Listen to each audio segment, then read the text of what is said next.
Real science performed by the Shroud of Turin research team in 1978 and continued by the likes of Barry Schwartz and Ray Rogers indicates that not only is the shroud not a fake, but also that the main piece of evidence against it, the radiocarbon dating, is significantly flawed as to be practically useless. As Barry says, the scientists found that the shroud was not a medieval painting, not a forgery, a hoax, a photograph, rubbing, etching, dust painting, or any of the other possibilities suggested by the doubters. Yet there were still doubters.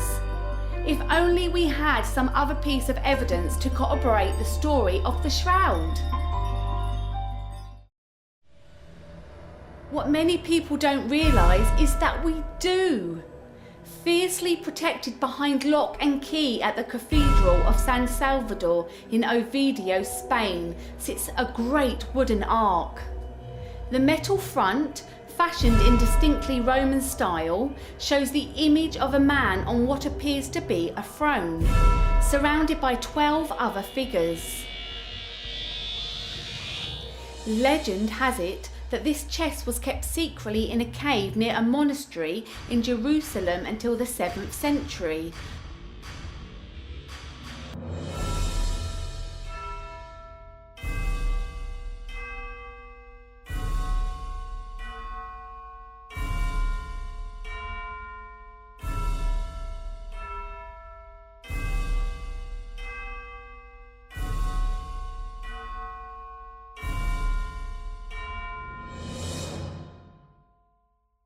Early on Sunday morning, while it was still dark, Mary Magdalene went to the tomb and saw that the stone had been taken away from the entrance.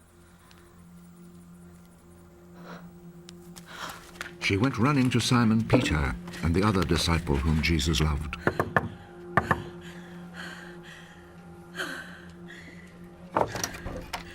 They have taken the Lord from the tomb, and we don't know where they have put him.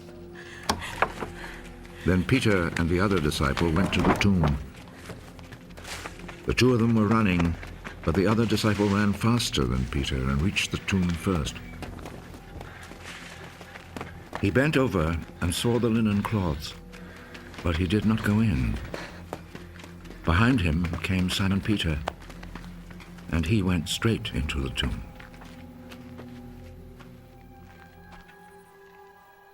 He saw the linen cloths lying there, and the cloth which had been around Jesus' head. It was not lying with the linen cloths, but was rolled up by itself. Then the other disciple who had reached the tomb first also went in. He saw and believed. When Persian invaders forced the monks to flee, taking the ark with them to Spain.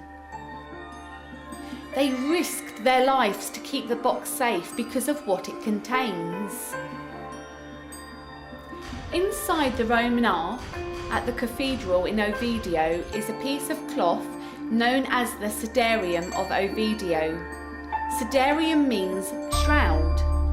It is said to be the cloth that was wrapped around Jesus' head when he was buried, as described in the Gospel of John.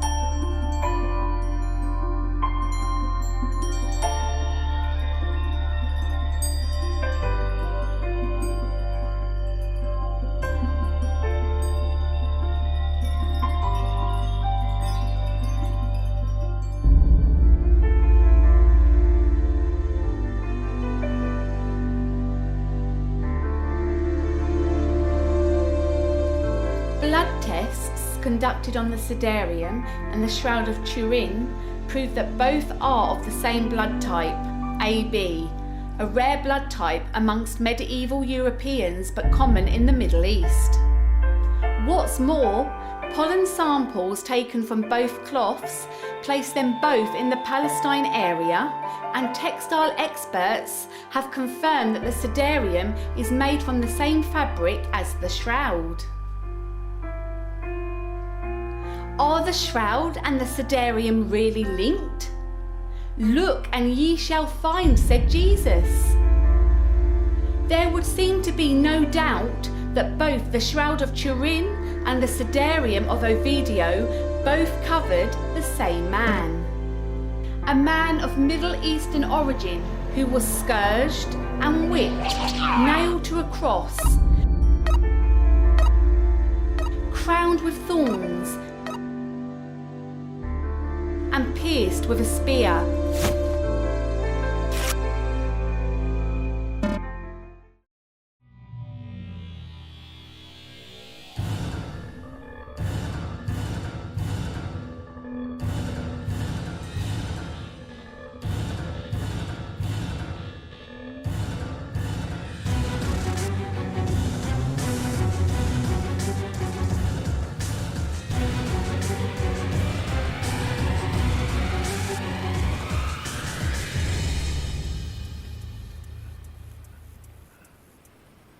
It is finished. Then he bowed his head and gave up his spirit.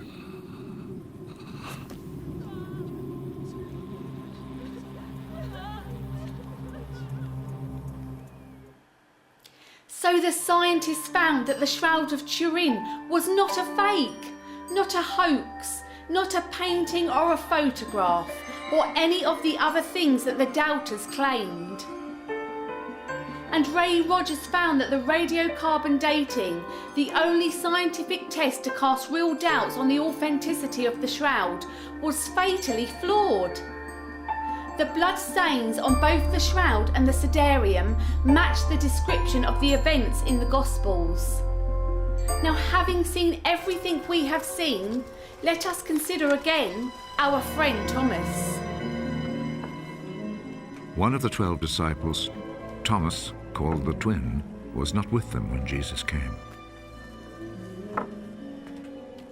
So the other disciples told him, "We have seen the Lord." Unless I see the scars of the nails in his hands, and put my finger on those scars, and my hand in his side, I will not believe.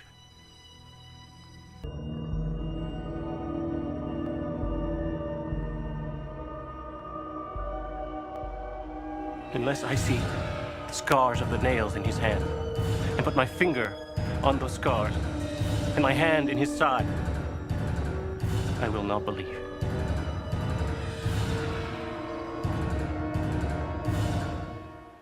Surely the modern-day doubting Thomases would have to agree that they have now seen solid evidence of these things.